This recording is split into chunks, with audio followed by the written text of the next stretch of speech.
Este é o programa Mídia e Marketing do UOL, com entrevistas sobre comunicação, publicidade, marketing e negócios. Olá, sejam bem-vindas e sejam bem-vindos ao episódio de número 193 do programa Mídia e Marketing desde 2019 no ar. Para quem quer maratonar, tá tudo lá, em todas as plataformas de áudio e no YouTube do UOL. Meu nome é Renato Pesotti e nessa semana a gente recebe o Ivan Martinho, que é professor de marketing esportivo da ESPM há mais de 10 anos e é presidente para a América Latina da WSL, a Liga Mundial de Surf. Ivan, obrigado pela presença, um grande prazer bater esse papo contigo. Pesotti, o prazer é todo meu. Eu que sou maratonista do Media Marketing, aprendo muito com seus convidados, estou muito feliz de estar aqui. Beleza, obrigado. Bom, caros e caras, né? Acho que nesse episódio vale um disclaimer também, um aviso. Geralmente a gente grava entrevistas mais frias com assuntos sem muita validade, até porque a gente sabe que no Spotify a gente tem um ouvinte de episódio lá de antes da pandemia, né? Por exemplo. Nessa semana a gente já está no meio dos Jogos Olímpicos de Paris e a gente não tem como não tratar desse assunto, até para fazer um link legal com a expansão do surf no Brasil. Ivan, nesse ano a gente chegou na Olimpíada com o COB, o Comitê Olímpico do Brasil, anunciando um recorde de 21 parceiros comerciais e patrocinadores. Esse movimento, você acha que esse movimento ele se deve mais à profissionalização do COB ou as marcas começaram a olhar o esporte mesmo com mais carinho, com outros olhos? Deve às duas coisas, Renato. Eu acho que o COB, sem dúvida nenhuma, passou por uma mudança de gestão e nessa mudança de gestão entendeu que o produto esporte olímpico tinha valor publicitário, né? Quem está sentado hoje na cadeira de CMO é o Gustavo Herbeta, que tem uma carreira prévia como publicitário, também já trabalhou com esporte no Corinthians, em outras iniciativas, e tinha essa noção da importância do futebol, de como que as marcas, por que as marcas compravam e como as marcas compravam futebol, e se atrelavam, né, associavam suas marcas ao futebol para conseguir chegar, então, aos seus consumidores e prospects e tudo mais. Essa mesma lógica ele passou a colocar e criou, de fato, um produto publicitário e foi ao mercado oferecer, criou vários encontros, eu acompanhei por uma relação próxima que tenho lá e também por ser um estudioso do tema, e ao mesmo tempo as marcas entendendo que sim, o movimento olímpico ele traz não só consigo os diversos valores olímpicos que dispensam apresentações, mas essa ideia do Brasil de torcer, essa paixão de torcer por esportes de maneira geral, que não somente o futebol, poderia sim ser muito aproveitada a favor dessa construção, dessa expansão e tudo mais. Então, eu acho que é um movimento dos dois lados, de uma aceitação maior das marcas e uma abertura ao entender isso, mas sem dúvida nenhuma de um preparo e de uma disponibilização do produto. Não adianta nada você ter um bom conteúdo se você não tem uma boa distribuição. Então, eles passaram a fazer uma boa distribuição do bom conteúdo que tinham e acho que isso explica esse crescimento drástico. Me parece que eles passaram de 4 para 21 num espaço de 2 anos. É algo que não tem precedente em outra propriedade esportiva no Brasil. O Herbeta esteve aqui no programa no começo do ano, né, em janeiro, e ele destacou isso, né, que se antigamente nem tocava o telefone lá no comitê, agora eles têm que negar patrocinador, de tanta gente querendo participar desse movimento olímpico. Esse ano a gente já passou pelas críticas a roupas da cerimônia de abertura, feitas pela Riachuelo.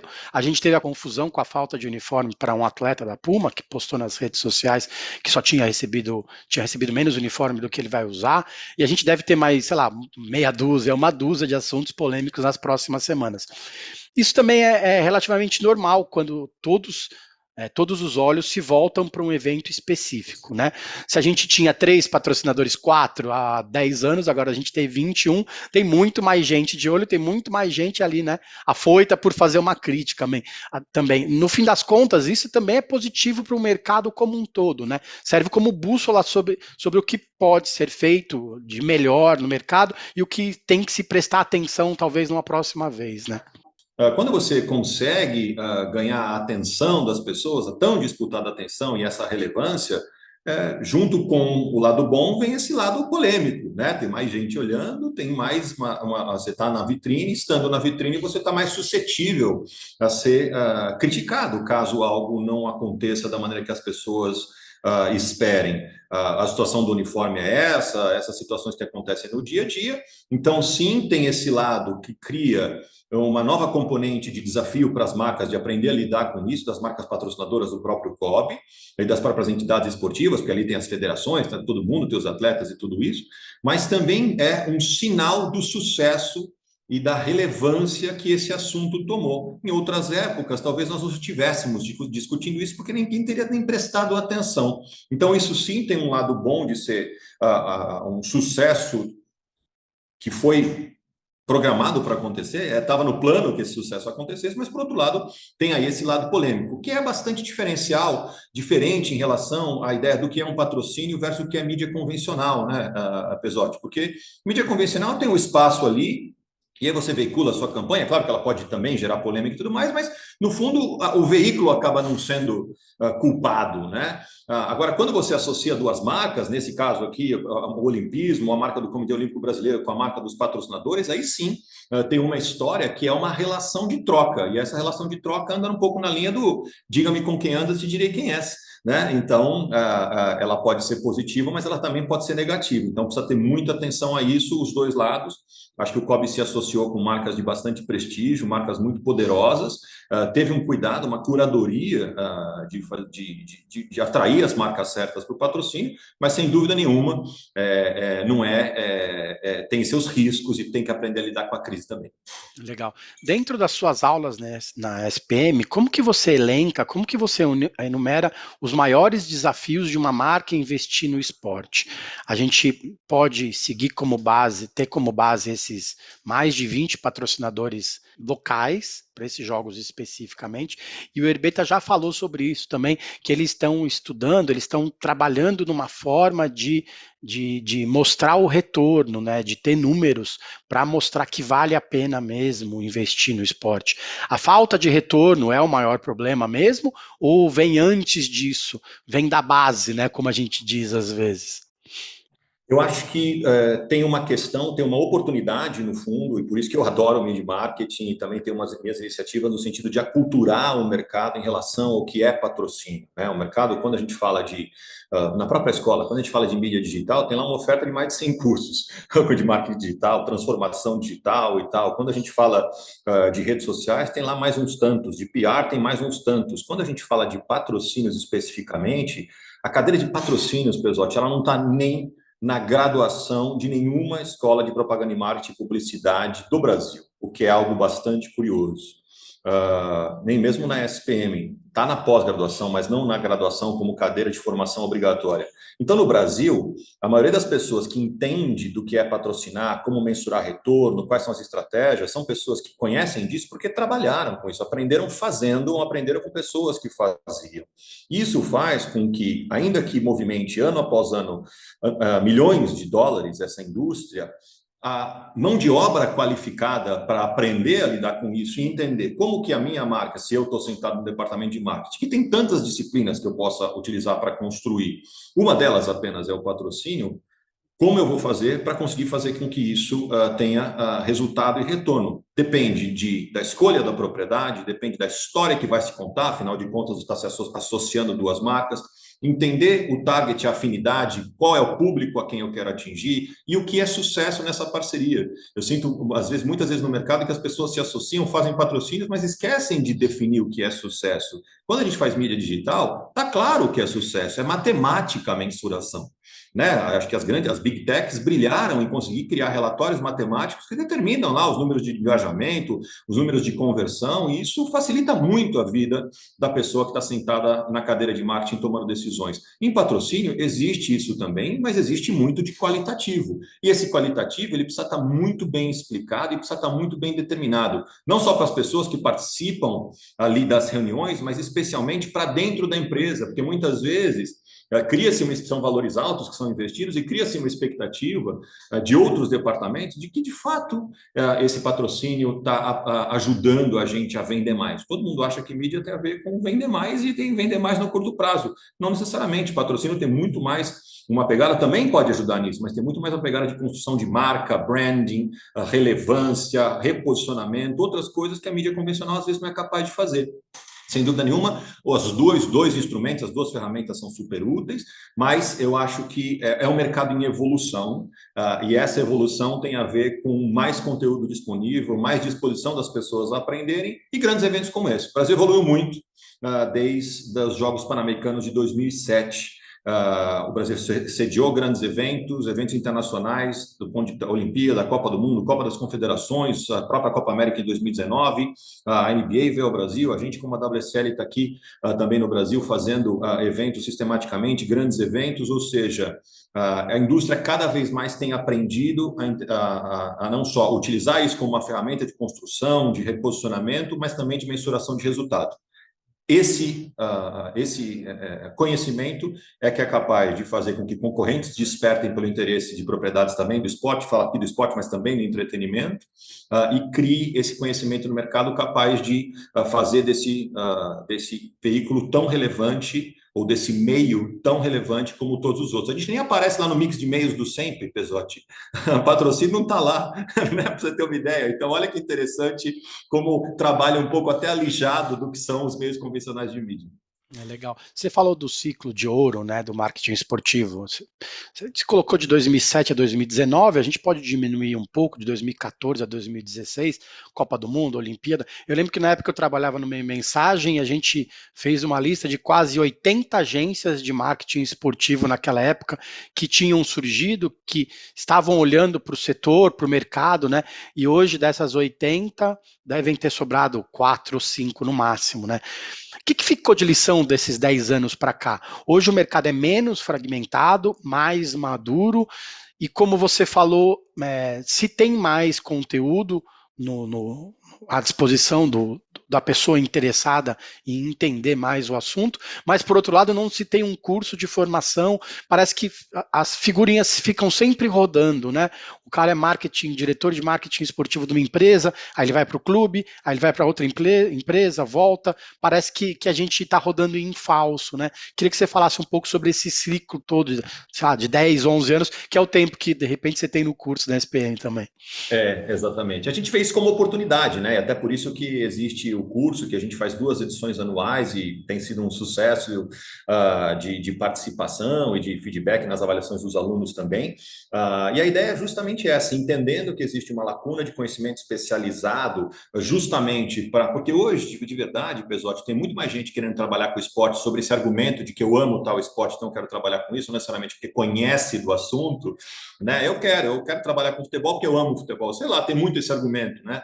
E na Liga tem muito argumento. Eu quero trabalhar com surf porque eu amo surf. Isso é importante, ajuda muito, mas não é suficiente. Precisa conhecer o que a gente faz, precisa ter essa especialização, precisa ter essa preparação. E muitas vezes não tem. E aí por isso que acontece essa ideia que você disse de acabar contando com os mesmos profissionais. À medida que você cria capacitação, oportunidade, que eventualmente começa até com um trabalho temporário antes de um trabalho definitivo, você vai aumentando a base de profissionais. A gente vê isso como uma oportunidade na escola, sem dúvida nenhuma, e acho que o mercado aprendeu. O primeiro mercado, antes da Copa de 2014, não existia, por exemplo, a referência de estádio mais moderno do Brasil era o Morumbi. Para quem é de São Paulo, conhece o Morumbi, era o estádio do Morumbi, né? Quando chegaram os novos estádios, a compra de ingresso digital, a experiência de hospitalidade, os valores de investimento da Copa do Mundo, que eram completamente diferentes para qualquer tipo de patrocínio que tinha existido até então, do ponto de vista de investimento.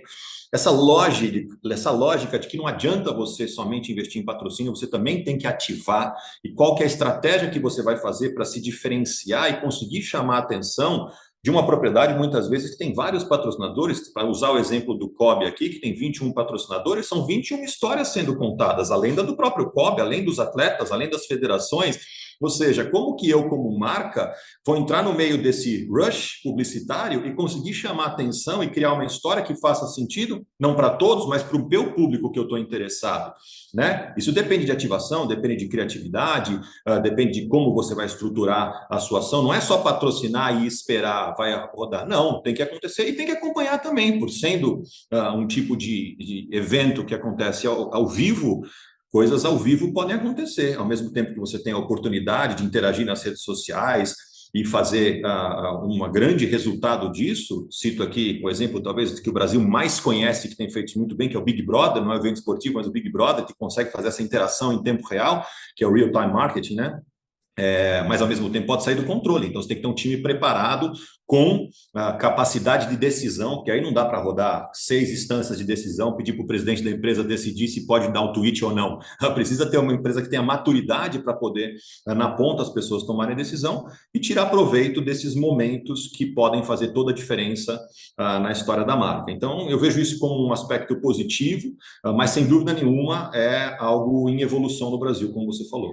Eu ia usar exatamente essa comparação do Big Brother, né? Se a gente vê as marcas montando equipes, operações de guerra, né, que eles chamam, War Rooms, durante 4 meses para o Big Brother, a gente não vê as marcas fazendo isso em 2 semanas de Olimpíadas, né? Se acontece uma crise, parece que não tem ninguém para gerenciar, né? Tem um problema, tem um gap muito grande aí, se você comparar o patrocínio do Big Brother com o patrocínio de uma Olimpíada, né? Parece que as marcas estão deixando escapar essas oportunidades. E essas oportunidades que você falou de contar a história, né? Hoje a gente tem uma distribuição de conteúdo bem diferente se a gente comparar 2 Olimpíadas para cá, né? Essa mudança também se tornou positiva para o esporte, para quem trabalha no esporte como um todo, né? De qualquer forma, estar no mundo digital fica mais fácil para tentar sugar melhor essas histórias, essas boas histórias e fazer com que o patrocínio dê certo. A fragmentação da mídia como um todo ajudou muito isso, o marketing esportivo, né? Ajudou muito porque ele passa a fazer com que as pessoas consigam ter acesso não somente ao evento ao vivo, mas especialmente a recortes e histórias são contadas dentro e fora da competição, dentro da quadra, dentro da água, dentro do ginásio e também fora.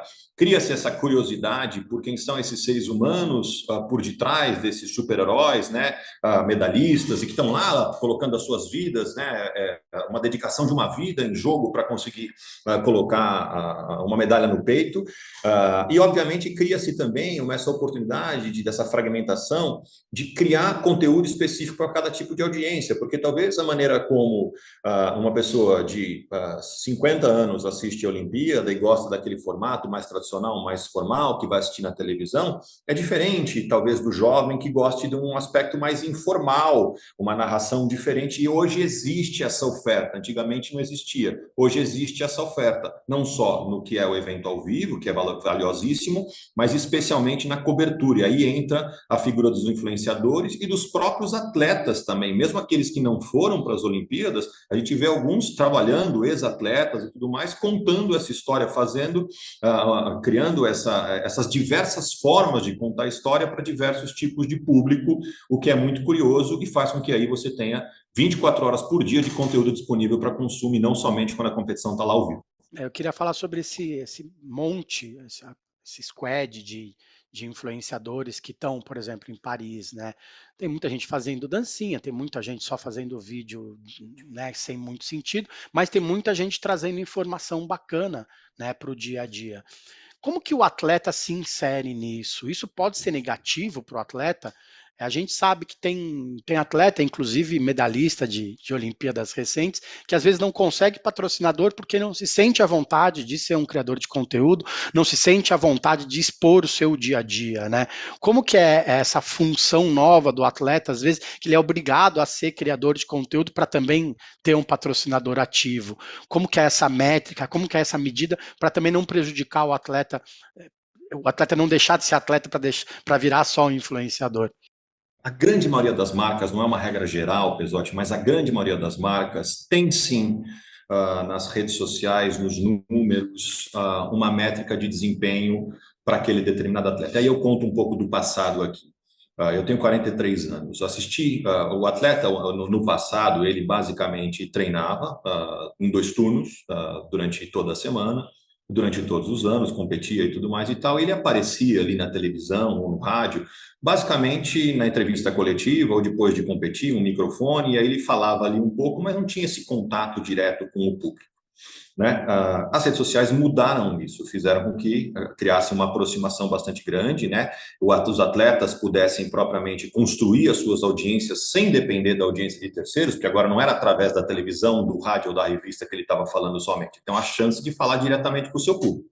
Isso tem um lado bom e tem um desafio. Primeiro, a moeda do mercado hoje em dia do mercado publicitário, de maneira geral, de novo, existem algumas marcas que têm uma vocação um pouco mais da filosofia de apoiar a base do esporte, fomentar o esporte, mas isso são mais empresas de governo, empresas públicas, né? A maioria das empresas privadas tem sim isso, vê sim isso uma moeda para entender qual que é o interesse daquele embaixador. E esse embaixador não só ele tem que ter determinado comportamento, compartilhar das visões, propósitos da empresa, mas espera-se ali que essa pessoa seja, sim, ativo nas redes sociais, defenda as causas que a empresa defenda e assim por diante. E não adianta, eu não sei fazer isso. Então, se você não sabe, se você quer jogar esse jogo, é importante você aprender. Eu digo que criou-se ali um terceiro turno na vida do atleta, né? De ser, mas eu não sei ser influenciador. A influenciador, às vezes com um nome até um pouco pejorativo, pode chamar de criador de conteúdo, pode chamar o que for, não importa. Você está se comunicando com a sua audiência e essa audiência sim interessa ao seu patrocinador.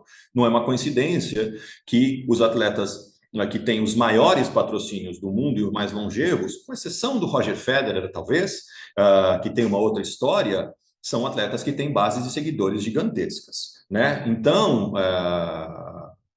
não quero jogar esse jogo. Tudo bem, também não reclama, provavelmente você não vai ter a opcionalidade de várias empresas te apoiando. É importante também saber que o apoio a atletas ele tem a ver com o amadurecimento do mercado. Existem muitas empresas que não fazem apoio a atletas por medo de achar que por ser um ser humano, empresas fazem, tem política, inclusive, por ser um ser humano, e como seres humanos todos podemos errar, pode colocar a empresa numa situação delicada se fizer um comentário. Hoje em dia se cobra muito das pessoas posições políticas, posições em temas muitas vezes que eles não têm preparo para poder responder, né? Temas difíceis da sociedade, da evolução da sociedade, não necessariamente você está confortável para responder, mas está lá a tua audiência cobrando. Escuta, você não vai se posicionar e tal, e aí às vezes é difícil, e nesse posicionamento você pode colocar a empresa que te patrocina numa situação difícil.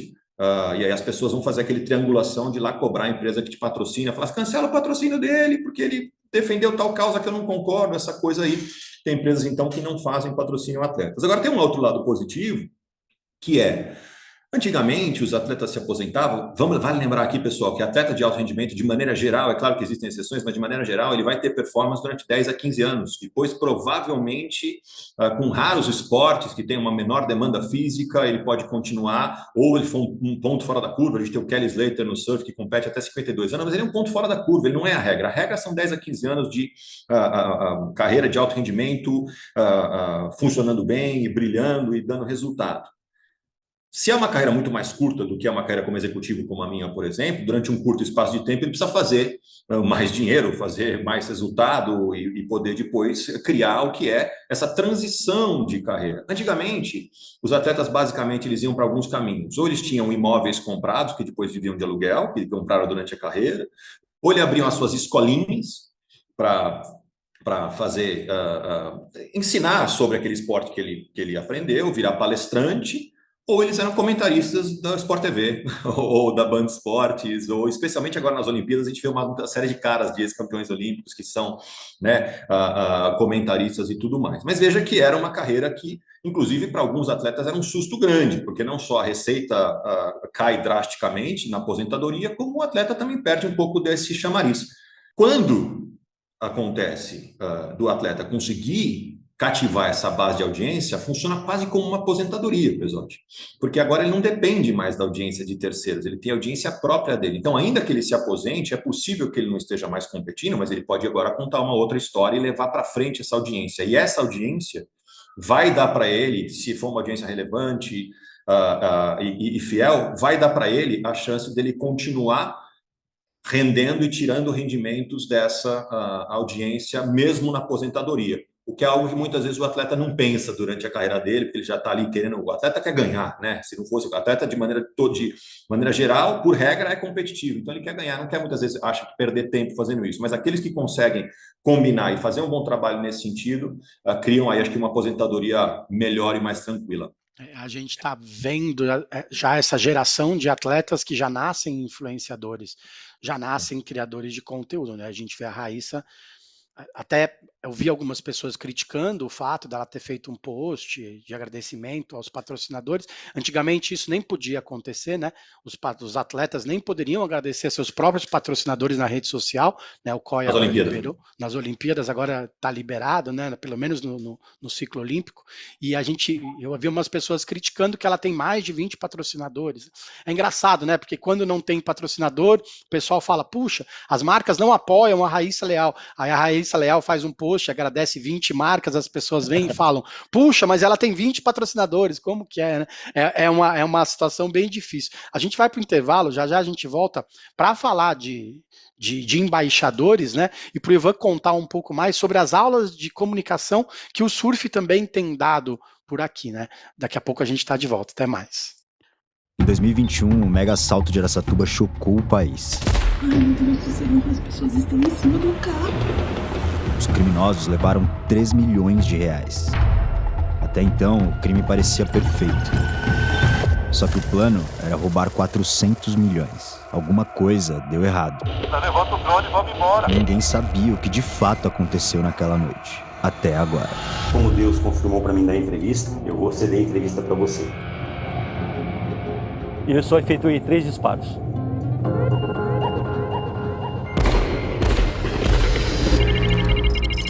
O documentário Cidade Dominada já está disponível no UOL e no YouTube de UOL Prime. Voltamos. Essa semana a gente recebe o Ivan Martinho, que é professor de marketing esportivo da SPM e é presidente da Liga Mundial de Surf aqui na América Latina. Ivan, fazendo o gancho com a Olimpíada que a gente estava falando, o Ibope Repucon fez um levantamento no mês passado que mostra os atletas brasileiros com mais patrocinadores individualmente falando, né? O surf está no topo dessa lista. O Felipe Toledo tem 16 patrocinadores, o Gabriel Medina tem 12, né? Por que as marcas gostam tanto de atrelar seus nomes aos surfistas? É o estilo de vida ou tem mais um segredinho aí por trás? Eu cuido da WSL aqui na América Latina desde 2019, então nos últimos 5 anos, e é curioso, porque em 2019 o Brasil já era tricampeão mundial, com 2 conquistas do Gabriel e uma conquista do Adriano de Souza, o menininho que ganhou em 2015. E a abordagem que a gente tinha aqui no Brasil era basicamente de fazer o evento, né, que é a etapa do Mundial de Surf, e depois ir embora, desmonta e vai embora e tudo mais. E em 2019 a Liga realmente resolveu criar aqui existia um escritório de evento, né, mas resolveu criar um escritório no Brasil para olhar a região, os interesses, o crescimento e tudo mais. E desde então é curioso que quem assiste a gente ou quem conhece um pouco da história do surf sabe que esse esporte cresceu baseado em patrocínio e apoio das empresas endêmicas, que a gente chama de surfwear, das roupas de surf. Então a Billabong, a Quicksilver, a Rip Curl, a Vans, essas empresas são as grandes responsáveis pelo surf profissional desde o seu nascimento, lá em 1976, né? Era uma associação de surfistas que competiam em eventos proprietários dessas marcas de surf, que depois passou por uma mudança de modelo de negócio em 2014 e nasceu daí a WSL, que é uma liga privada com base na Califórnia, escritórios no mundo todo. O que a gente tem feito, né? Existia um potencial muito grande de um esporte que ganha muito e tem figuras formidáveis. É de fato, na última década, o esporte que mais venceu. O brasileiro gosta muito de ganhar, é importante a gente saber disso, lembrar disso, que o Brasil gosta muito de ganhar, esportes que ganham levam, sem dúvida nenhuma, audiência, e o surf tem uma característica que ele não ganha através de um atleta único, né? A gente vai lembrar aqui da geração da Hortência e da Paula no basquete feminino, o do Oscar no basquete masculino, o Falcão no futsal, o Anderson Silva no UFC, o Ayrton Senna na Fórmula 1, o Guga no tênis, que não tiveram necessariamente uma sucessão do mesmo calibre. Aqui no surf existem, nesse momento, 4 campeões mundiais, então o Ítalo Ferreira, que também se tornou campeão olímpico, o Gabriel Medina, o Felipe Toledo, que é o atual bicampeão mundial, e o Adriano de Souza, conquistando 7 títulos nas últimas 9 edições, algo que não tem paralelo. O que a gente fez como Liga foi criar o suporte para que fora da água nós pudéssemos levar essas histórias da performance acompanhadas de histórias do lifestyle que você comentou, mas também de sustentabilidade, também de igualdade, já que a Liga paga a premiação igual para homens e mulheres. Criando uma plataforma, algo para as marcas que pudesse ser um território e não mais um evento, e elas pudessem olhar no surf algo como uma plataforma de comunicação que durasse o ano todo. Sim, entendendo esses grandes campeões como uma referência grande de conquista de Brasil que dá certo, mas também das mensagens corretas em relação a diversas iniciativas ESG que estão muito à procura das marcas hoje em dia.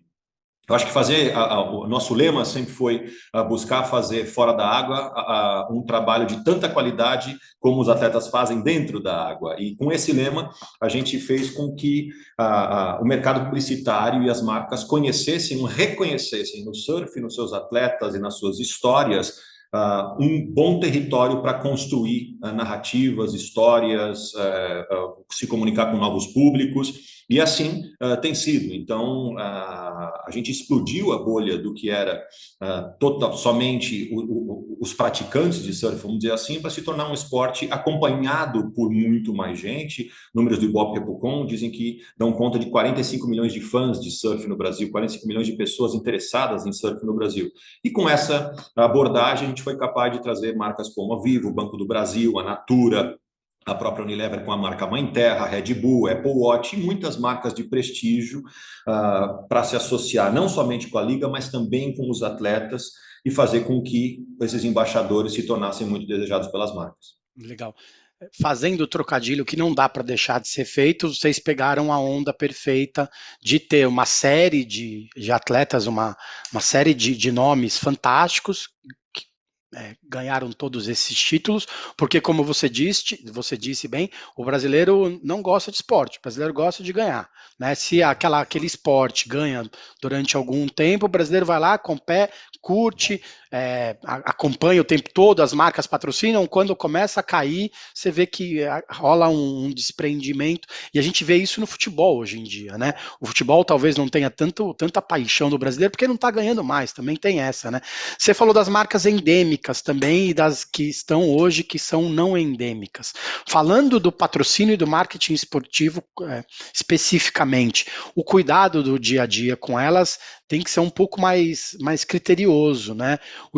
O surf não é um esporte muito amigável no começo, ele é um pouco mais fechado, né? Hoje não, hoje se aceita marcas de fora entrando na praia, né? Como que vocês têm trabalhado para que mais pessoas e mais marcas se engajem nessa também, percebam que o surf é para todos, né? Não é só para sua turminha.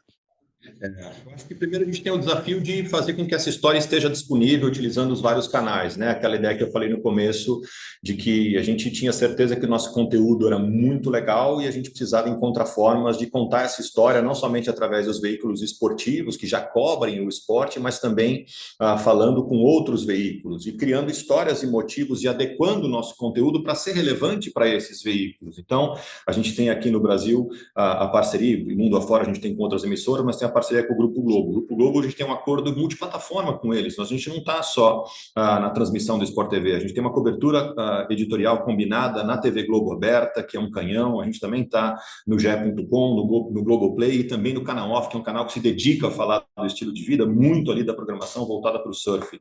A gente também criou uma proximidade com vários outros veículos de imprensa, não somente especializados em esporte, mas que pudessem se interessar e procurando entender quais histórias poderiam ser interessantes para cada um desses veículos. É muito curioso, Pesotti, que no ano passado a gente foi listado pela revista JQ, que é uma revista não original, revista de estilo masculina, colocando o Vivo Rio Pro como um dos melhores eventos do mundo para se assistir ao vivo. O que foi uma surpresa para nós, e a gente não estava disputando esse prêmio, a gente simplesmente foi listado ali, nos colocando em pé de igualdade com Roland Garros, com Wimbledon, com o GP de Mônaco, que é algo muito curioso e que mostra um pouco desse resultado da gente criar formas diferentes de falar com um público maior, sempre, obviamente, contando da performance, lembrando quem somos nós, e trazendo essa componente democrática do surf, apoiando muito a inclusão do surf feminino, né, apoiando muito as questões de sustentabilidade, e lembrando que o mar é para todos, né? A própria história do Ítalo Ferreira conta muito bem isso, nosso campeão olímpico, campeão mundial de 2019,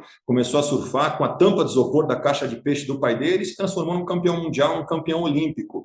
A própria vinda agora, Pesotti, das piscinas de onda, que no Brasil estão instaladas pelo custo de implantação dentro de condomínios de alto padrão, mas que, na verdade, passou a ocupar também um espaço que até então era dominado pelo tênis, pelo golfe e pelo hipismo. Esses condomínios de alto padrão no Brasil tinham basicamente esses três esportes. Agora o surf com as piscinas de onda passa a fazer parte também desse público AAA, que era basicamente território de marcas de prestígio que só falavam com esses esportes aqui, que esses três que eu falei. Então, veja, a gente tem o mar que é para todos, democrático, a praia de acesso público, convidativa, e o nosso papel, obviamente, é promover esse esporte, sem necessariamente a pretensão de que a gente está buscando praticantes. Quem quiser praticar surf, com certeza vai se viciar e vai adorar, é muito convidativo, muito bacana.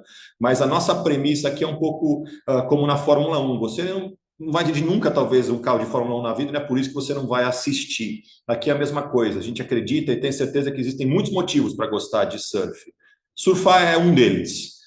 Mesmo que você não surfe, até se a gente, quem tem medo de água, a gente brinca, né? Que a gente quer ter fãs, até aqueles que têm medo de água podem ser nossos fãs. Por quê? Porque o surf tem tantas histórias convincentes, bacanas. Então, eu acho que essa estratégia tem conseguido nos colocar numa posição de ser escolhido por marcas que têm mais de 100 milhões de clientes, como é o caso da Vivo, do Banco do Brasil, da Natura e assim por diante, marcas gigantescas. Legal. E querendo ou não, o Brasil tem 7 mil quilômetros de praia, de costa, né? A gente tem bastante espaço para fazer o que a gente chama de ativação, né? A gente sabe que no marketing esportivo, além do patrocínio como um todo, é muito importante ter ação, ter ativação. Na praia é mais fácil fazer ativação? O pessoal tá mais suscetível a receber a ação de alguma marca? Não sei. O que vocês têm feito de diferente que pode ser usado como exemplo em outros esportes? Porque o surf também tem uma questão, você falou do torneio que vocês promovem no Brasil, também tem a questão do dia ser cancelado, né? Porque pode não ter aquele dia de prova pode não existir, né? Porque não teve onda e não teve jeito, e só que as ativações, as ações, as pessoas que foram assistir estão lá de qualquer jeito, né? O que vocês têm feito de diferente para levar mais gente para a praia, para mesmo quem tem medo de água, para ir para a praia para assistir o torneio? Tem uma frase do Bob McKnight, que é ex-CEO da Quicksilver, que diz que metade da população mundial mora próximo a regiões litorâneas, mora próximo à praia, e outra metade não vê a hora de chegar lá. Então, obviamente, a praia é um lugar sem restrições, todo mundo gosta, todo mundo quer ir. Então, isso, sem dúvida nenhuma, explica essa vibe, que é a palavra que a gente usa no surf, que é essa vibe bacana, aberta, as pessoas estão na praia, estão relaxando, o mar, a paisagem, tudo ajuda muito, né? Então, dentro desse ambiente, agora, do ponto de vista de produção, isso, sem dúvida nenhuma, traz diversos desafios. O primeiro deles é em relação ao cuidado com o ambiente. Nós somos uma liga que temos sustentabilidade no nosso DNA. Quando você tem sustentabilidade no seu DNA, é super importante você colocar em prática aquilo que você acredita e promove.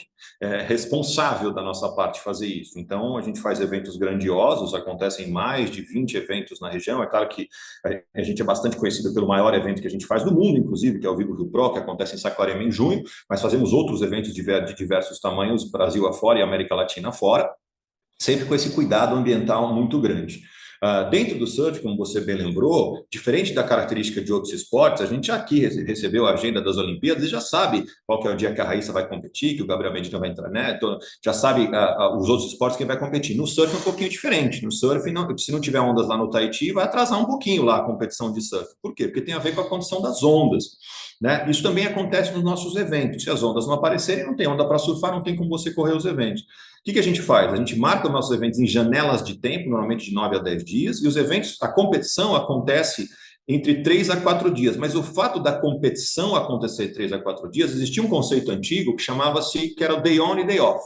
Competição, day on. Não competição, day off. E o day off era chato, era boring, era uma decepção, porque não tinha nada, então a gente decepcionava os nossos fãs. O que a gente fez, né? A gente criou um conceito de day end, que é o dia de entretenimento. Não existe, ressignificamos o day off, não existe mais, então, a gente dividiu a ideia do que é o evento e o que é a competição. Então, o evento continua funcionando, mesmo quando não existe a competição. A gente tenta promover treinamento fechado para os atletas, a gente faz sessão de autógrafo e a gente faz uma série de ativações, apresentações, música, esportes de praia, ativações das marcas. Esse ano a gente teve show de drones, show de música, apresentação da Esquadrilha da Fumaça, uma série imensa, uma agenda imensa de entretenimento com essa ideia de festival, para que as pessoas continuem tendo motivos para estar na praia, curtir a praia, interagir com as marcas e fazer com que o evento continue acontecendo, mesmo quando a competição não está on. Esse modelo fez com que a gente conseguisse ter um impacto econômico recorde que cresce a cada ano. A gente acabou de anunciar aqui com a EY, que é quem faz o estudo de impacto econômico para nós, que esse ano o impacto do evento, que é um evento de 9 dias, foi de 159 milhões de reais, que é algo bastante representativo para uma cidade como Saquarema. O evento já é o maior evento do estado do Rio de Janeiro fora da capital. Então, ano após ano, a gente aprende com o nosso público. Esse ano a gente recebeu 350 mil pessoas lá durante toda a janela do evento. Então, a gente aprende com isso. De novo, tem um cuidado ambiental grande e, ao aprender, fazer pesquisas, entender o que as pessoas gostam, ano após ano a gente vai aprimorando essa experiência e, obviamente, a oportunidade de conexão com as marcas. Legal. Bom, para terminar, eu queria que você me falasse de uma campanha de marketing, um comercial, uma ação que fale de esporte e que você acha inesquecível, que você coloca nas suas aulas, ou talvez aquela que você não coloca nas suas aulas, né? Conta pra gente. Eu sou muito, aliás, tenho um privilégio de trabalhar com a Red Bull. Eu acho que não só a minha, nós, né, a gente trabalha com negócios do esporte, a gente também tem nossos ídolos. Eu tenho os ídolos que praticam, os atletas, mas também tenho meus ídolos, que são as grandes pessoas que fizeram a história do mundo do negócio do esporte. Sem dúvida nenhuma, o Dietrich Mateschitz, o Didi, que é o fundador da Red Bull, quem eu infelizmente não cheguei a conhecer, mesmo tendo a Red Bull como cliente, é um dos meus ídolos. Por toda a construção em volta, né, que ele conseguiu fazer através do esporte. Um outro ídolo, para mim, é o Michael Payne, que mudou o programa olímpico, que transformou o Comitê Olímpico Internacional de uma instituição quebrada, que não tinha dinheiro para fazer nada, com diversas mudanças e uma visão comercial muito interessante, transformou as Olimpíadas no produto que é hoje, né, junto com o seu grupo, mas muito liderado por ele. Então, mas para responder a sua pergunta, eu adoro os cases da Red Bull e o case tem números, mas para falar um deles, imagina uma marca, você que é CMO e nos escuta aqui, imagina uma marca que tem coragem de colocar um fulano na superfície terrestre para pular ao vivo, né, que é o Felix Baumgartner, né, que pulou ao vivo da superfície terrestre, podia desintegrar ao vivo ali, ele poderia ter morrido ao vivo, cair morto. E a marca teve essa coragem de fazer isso, estudo, investimento, e depois tantas outras loucuras que a Red Bull faz através do esporte, se arriscando como marca e se transformando, não é à toa que a Red Bull. Então, uma referência enorme. Não sei se é muito replicável o modelo da Red Bull, acho que não é muito replicável, mas sem dúvida nenhuma é uma inspiração muito grande, eu não tenho dúvidas, não só para mim, mas para todo mundo que gosta de esporte. Mas foi bem o que você falou sobre conteúdo, né? Criar conteúdo. A Red Bull cria esse conteúdo há muito tempo para comunicar a marca, né? E isso se transformou nessa plataforma toda. Valeu, Ivan, obrigado. Sucesso sempre nas suas aulas e nessa missão gostosa de divulgar o surf também para cada vez mais brasileiros. Obrigado pelo espaço, pessoal. Parabéns pelo programa e por ajudar o mercado a se educar e aprender cada vez mais com vocês e seus convidados. Muito obrigado. Valeu, obrigado. A gente tenta, né? Bom, vamos lá. Para quem está vendo a gente no canal UOL ou nos escuta no Spotify ou no Apple Podcasts, a nossa playlist tem mais de 190 entrevistas com muita história legal sobre marketing, sobre comunicação, sobre publicidade e sobre histórias. Valeu, gente. Obrigado. Até mais. Os podcasts do UOL estão disponíveis em todas as plataformas. Você pode ver uma lista com esses programas em uol.com.br/podcasts. Media Marketing tem produção, coordenação e apresentação de Renato Pesotti, edição de vídeo de Danilo Correia, design de Débora Faleiros e Liara Vidal, direção de arte de Gisele Pungão e René Cardilho, coordenação de vídeo de Danilo Esperandio e Fabrício Venâncio, Antônio Morel e Tatiana Esquibola são gerentes de conteúdo e Murilo Garavello é o diretor de conteúdo do UOL.